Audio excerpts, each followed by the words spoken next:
Pour it into the glass, swirl it around, as I said to you before, throw it out, because you want to get rid of any odors that are perhaps on the lip of the glass. Swirl it around, bring it up and say, hello. Then you go back to it.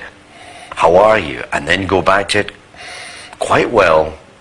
Thank you very much. Now remember, get into it. Don't go like this. None of this stuff. You want to get right into it to make sure that you're actually examining every part of that whiskey. How do you taste it? Don't knock it back like a cowboy.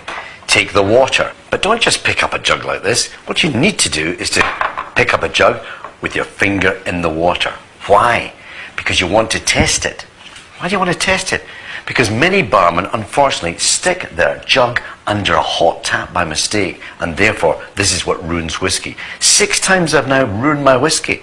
6 times. Twice in America, once in France, once in Stockholm, and twice in England. So, you take the still water, you put it into the whiskey, reduce it down to 35% alcohol. 35% alcohol is the ideal strength for really bringing out the whiskey in the palate. Put in the mouth. And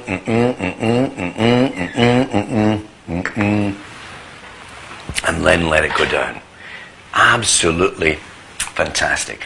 If in fact I hadn't added sufficient water, what would happen? This is what would happen. Your face would start grimacing. It would start changing because it was affecting the taste buds, anesthetizing them. So all you need is a little water.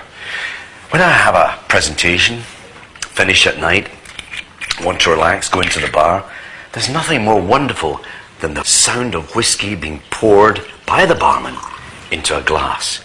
And just when I'm about to take the glass from him to enjoy my whiskey, suddenly I hear this other noise. This other noise of not just 1 or 2 bits of ice, but many bits. This is now Scotch on the rocks. This is taking my whiskey, ruining it with all this ice.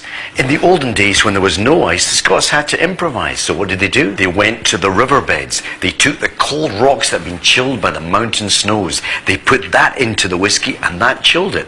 And that's why we call it Scotch on the rocks. All I'm saying to you is this.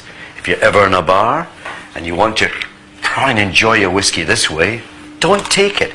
Take hold of the barman and show him what it's all about. Yeah, chuck it away. You don't need it.